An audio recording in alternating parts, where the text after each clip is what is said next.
One woman today on YouTube tried to intimidate me and use the word to teach me something. When people do this, they don't realize what they're touching. They don't understand that God promised that whatever you do to others will happen to you. And when you have no compassion, understanding, or feelings for someone who has gone through so much in my life, I've gone through a lot. Not for myself, God knows. But I am telling you, when you can dare to correct someone you don't even know what you're talking about because you've never been in my shoes, you've never walked where I walked with Christ, and you can tell me how to live, you can tell me where God called me, when you don't have the brains to know that you're not supposed to be submitting to a man the way you do.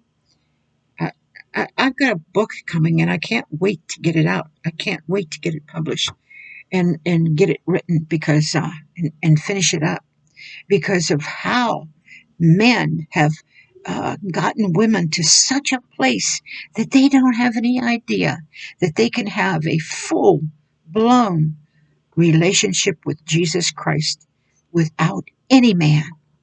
You know, this teaching about you have to have a covering, you have to have a man over you. What are you? You're in a position at any time in your life that you don't have any man over you. What are you going to do? Who are you going to trust? How are you going to even know how to trust? How are you going to know how to protect your babies? How are you ever going to even care? Because your whole life has been built on your Savior, your husband, not God. Oh no, not God. Some of these men are tyrants, dictators, filled with hatred, selfishness, spoiled rotten because they have women that spoil them rotten. I know how I was raised. I was raised that a man was king and a woman was nothing. My mother was treated like a piece of garbage. She was. My dad went to my my whole family, all of my brothers who were older. I had four brothers and one sister, and told them, "Don't talk to your mother. Don't have nothing to do with her. Don't ever speak to her and talk to her about nothing. Talk to me. Talk to me." What an insecure person that has to be. My mother was highly intelligent and she was very beautiful. And if she stuck her head out the window because he had her locked up, just like he had us locked up, and he had it to where we could only go outside by crawling through a window onto the slums, the yard uh, at the end of the what do you call it, the row of buildings. So if she dared say hello to anybody, he beat her. Oh, he didn't want her. I mean, he womanized everywhere. He didn't want her, but he wanted her there when he wanted her. And he abused her till the day she died. You couldn't rip her apart from him. It would have killed her. It would have put her in a much earlier grave if you'd have tried to rip those two apart. And they were married for 60 years. And here, where he abused her and was so rotten to her the day she died, I had to stay with him for a month so he didn't kill himself. Because I've said it before. You have a giver and a taker in a relationship. The giver will never miss you if you're gone. The taker will miss you when you go, not the giver. The giver that's been abused can't, what, you can miss abuse. You can miss being told every day how no good you are and how that's crazy. There is no person in the world that would miss that kind of treatment unless you have something wrong upstairs. And usually it's from the way you've been raised. But men, I am telling you, I used to think it's the mother's fault. I mean, the mother is just, I've seen them where they just teach their boys uh, that women are just plain garbage. That women, you know, they're so afraid that their poor little boy's going to suffer from a woman that they teach that boy psychologically against women. So that by the time he gets married, he don't know how to act. He don't know what to do. He don't know nothing from nothing because he's never been taught anybody. He never had a father to sit down and talk to him and tell him, now this is what to expect. This is the way it's going to be. This is what you're going to have to do. This is how you have to face it. Well, the father has run off to a bar and lived in the bar, so how could he tell you anything? This is where children have been raised.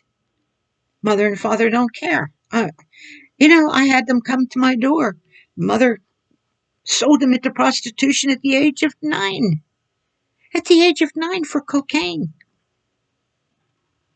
These are atrocities. These are terrible things, but they are happening in our country. And where are you in prayer? Where are you in prayer for the innocent one that has no idea of what has happened to them? And they don't know why they feel this and they don't know why they feel that. And then you tell them, well, it's generational curses that can be broken in 5 generations. No, I'm sorry. But there's a lot of sins that go way back where people willfully chose to do evil against God. And that curse stayed on that family, perhaps as far back as Adam and Eve. And so, therefore, how are you going to pray for that? Did you ever go before God and find out how to pray for that? That's like I said, people don't understand. They pray little baby prayers and they think they're rebuking Satan and they think they have all the power and authority when they have done nothing to get close enough to God to have that authority. Oh, but God's going to hand it all to them because this is the way it is. He gives it back to you and expects you to learn how to use it. He expects you to do some work. He expects you to do what is right. He's expecting a lot out of you, and I'm sure he gets disappointed.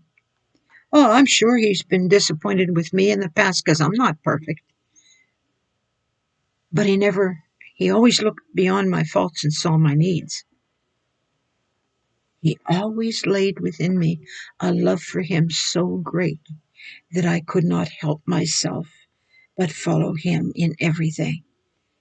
He always allowed me that privilege. It's not from who I am. It was from what and who he is. If you would have known me before that, from the way I was raised, I mean, it was awful. I wasn't no horrible person or a monster like some you see, and never that I know of would have killed my baby. But I did everything I could be the perfect mother. I did. She was always spotless, always clean. Uh, I used to have to. I had a lot of rust in our water, and we only had a ringer washer, and I used to have to take uh, the the hose and wrap it around with some old rags, and it would get very red from the rust that I filtered through that hose and washed her diapers because I didn't have money for diaper service. And when I hung them on the line, the neighbors would come and say, "Those are the whitest diapers I ever saw. How did you get them that way?" Hard work, hard work. I love hard work even today. I love it. But some people, they don't want to work. Some people want everything handed to them. I've never had anything handed to me. Never. No matter how long I've been married or whatever, it's never been handed to me. I had to work for it. I had to pay some kind of price for it. And guess what? It makes you a better person. It makes you more Christ like than you'll ever know. All the bad things that happen to you. Oh my goodness, instead of wallowing in it and crying when there's no reason to cry, you've been chosen to endure some things. He trusted you to make the right decisions, so get busy making them. He found you worthy to endure things for him, to bring glory to his name. So what are you complaining about? And all the things that I ever went through, I would tell everybody, I am not complaining. I mean, I went through these things, yes, but wow, what they did for me. Wow, look at what God did with this mind, this body, and this spirit because I knew and understand what I went through, that I could come and tell you and warn you and help you. Because you are the most important thing in my life, whether you know it or not. You are. Every one of you. Every one of you. I have right now so many subscribers subscribing to me so fast, like within 24 hours, there has been like 534. I have had so many views on one of my videos that like in 24 hours, it's been close to 1,000. Comments were coming in just left and right. And on those comments, I would pray for people because I know that if it keeps on growing like this, I'm not going to have time. I'm only going to be able to put a heart or a like on it just to let them know that I read it, that I care, or that I'm praying. Because the time's coming that I'm not going to be able to talk to anybody. Say, well, oh, I'd like to get to know. Well, everybody would like to get to know me. How many people through my life wanted to take whatever I have and take it to their own personal life and use it?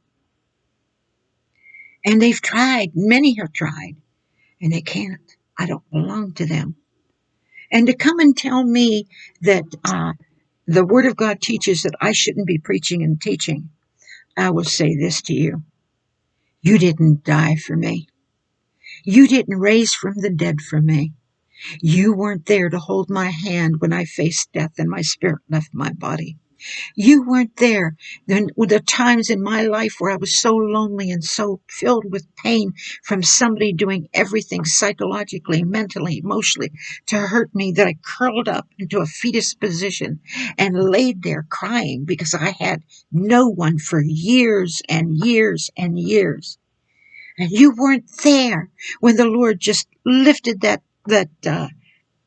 bedding, the cover, and He kissed me on the forehead, and He brushed me just like an angel. And when He did that, that whole love just flows through you, because He was saying, Marion, I care. I'm there. Don't you know He'll do the same thing for you if you become obedient to His will? Don't you know the rewards that are in being obedient? But you have to discover why you want to be obedient. You want to be obedient for the rewards, or do you want to be obedient because you love Him? See, I chose loving Him. I did not even look towards the reward. I didn't care about it. I cared about Him and Him alone. I cared about Him that I would have crawled, I would have died 100 times over, suffered anything 1,000,000 times over, and He knew it. He knew it. That's why He blessed me so richly. He knew my heart. He put it in my book. He called it a passion. A passion is much different than love. A passion, go figure it out. Go understand what God is talking about. Go and see.